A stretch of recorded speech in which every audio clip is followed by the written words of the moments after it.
ರಾಜಿ ಬದ್ನೆಕಾಯಿ ಎಣ್ಗಾಯ್ ಮಾಡಪ್ಪಿ. ಅಯ್ಯ ಬದ್ನಿಕಾಯಿ ಎಣ್ಗಾಯಿ ತಿನ್ಬೇಕನ್ಸಾಯ್ತೆ ನಿಮಗೆ ಅತ್ತಾಡ್ ಹಂಗಾರ ಮಾಡಿ ಕೊಡ್ತೀನಿ. ಫಸ್ಟ್ ಅದಕ್ಕೆ ಏನ್ ಮಾಡ್ತೀನಿ ಅಂದ್ರೆ ಶೇಂಗಾನ ಹುರ್ಕೊಂಡು ಹಿಂಗ್ ಸ್ವಲ್ಪ ಕುಟ್ಟಿ ಅದ್ರ ಜೊತೆಗೆ ಬೆಳ್ಳುಳ್ಳಿ ಶುಂಠಿ ಮತ್ತು ಜೀರಿಗೆ ಹಾಕಿ ಅದನ್ನೆಲ್ಲದನ್ನು ಚಂದಂಗ ಪೇಸ್ಟ್ ಮಾಡ್ಕೊಂಡು ಒಂದ್ ಪ್ಲೇಟ್ಗೆ ಟ್ರಾನ್ಸ್ಫರ್ ಮಾಡಿ ಇಟ್ಕೋತೀನಿ. ಈ ಕಡೆ ಬದ್ನಿಕಾಯಿ ತಗೊಂಡು ಒಂದ್ ಬದ್ನಿಕಾಯಿ ಒಳಗ 4 ಭಾಗ ಮಾಡಿ ಅದನ್ನ ನೀರೊಳಗ ಹಾಕಿ ಇಟ್ಕೋಬೇಕು.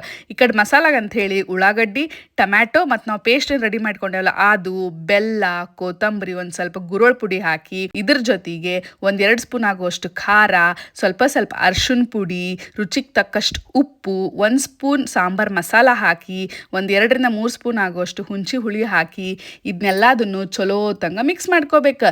ನಾವೇನು ಹಾಕಿರ್ತೀವಲ್ಲ ಉಪ್ಪು ಖಾರ ಹುಳಿ ಎಲ್ಲ ಚಂದಂಗ ಮಿಕ್ಸ್ ಆಗ್ಬೇಕು. ಈಗ ನಾವೇನು ಹೆಚ್ಚಿಟ್ಕೊಂಡಿರ್ತೀವಲ್ಲ ಬದ್ನಿಕಾಯಿ, ಆ ಬದ್ನಿಕಾಯಿ ಒಳಗೆ ಈ ಮಸಾಲನೆಲ್ಲ ತುಂಬಿ ರೆಡಿ ಮಾಡಿ ಇಟ್ಕೋಬೇಕು. ಈಗ ಈ ಕಡೆ ಒಲಿ ಮೇಲೆ ಒಂದು ಬಾಳ್ಗಿ ಇಟ್ಟು ಆ ಬಾಳ್ಗಿಗೆ ಒಂದು ಸ್ವಲ್ಪ ಎಣ್ಣೆ ಹಾಕಿ 1 ಸ್ಪೂನ್ ಆಗುವಷ್ಟು ಖಾರ ಹಾಕಿ ಆ ಖಾರ ಹೊತ್ತದ್ರೊಳಗಡೆನ ನಾವೇನು ತುಂಬಿಟ್ಕೊಂಡಿರ್ತೀವಲ್ಲ ಬದ್ನಿಕಾಯಿ, ಆ ಬದ್ನಿಕಾಯಿನೆಲ್ಲ ಎಣ್ಣೆ ಒಳಗೆ ಹಾಕಿ ಚಂದಂಗ ಫ್ರೈ ಮಾಡ್ಕೋಬೇಕು. ನೋಡ್ರಿ ಬದ್ನಿಕಾಯಿ ಹಿಂಗೆ ಬೇಯ್ಬೇಕು. ಬದ್ನಿಕಾಯಿ ಬೆಂದಿಂದ ನಾವೇನು ಮಸಾಲ ಹಾಕಿರ್ತೀವಲ್ಲ ಆ ಮಸಾಲ ಉಳಿದಿರ್ತೈತೆ ಒಂದು ಸ್ವಲ್ಪ, ಆ ಮಸಾಲಾನು ಇದಕ್ಕೆ ಹಾಕಿ ಅದನ್ನು ಎಣ್ಣೆ ಒಳಗೆ ಚಲೋ ಹೊತ್ತಂಗ ಫ್ರೈ ಮಾಡ್ಬೇಕು 1-2 ನಿಮಿಷ. ಇಷ್ಟ ಆಗಿಂದ ಇದಕ್ಕೆ ಒಂದು ಅರ್ಧ ಗ್ಲಾಸ್ ಆಗುವಷ್ಟು ನೀರು ಹಾಕಿ ನೀರನ್ನು ಚಂದಂಗ ಅದ್ರ ಜೊತೆ ಕೈಯಾಡಿಸ್ಕೊಂಡು ಪ್ಲೇಟ್ ಮುಚ್ಚಿ ಒಂದು 5-10 ನಿಮಿಷ ಇದನ್ನ ಕುದಿಸ್ಕೊಂಡ್ರೆ ಮಸ್ತಂದು ಬಿಸಿ ಬಿಸಿ ಬದ್ನಿಕಾಯಿ ಎಣ್ಗಾಯಿ ರೆಡಿ ಆಕೈತಿ. ಬರ್ರಿ ತಗೋರಿ ತಿನ್ರಿ ಹೆಂಗಾಗೈತಿ ಅಂತ ರುಚಿ ನೋಡಿ ಹೇಳ್ರಿ.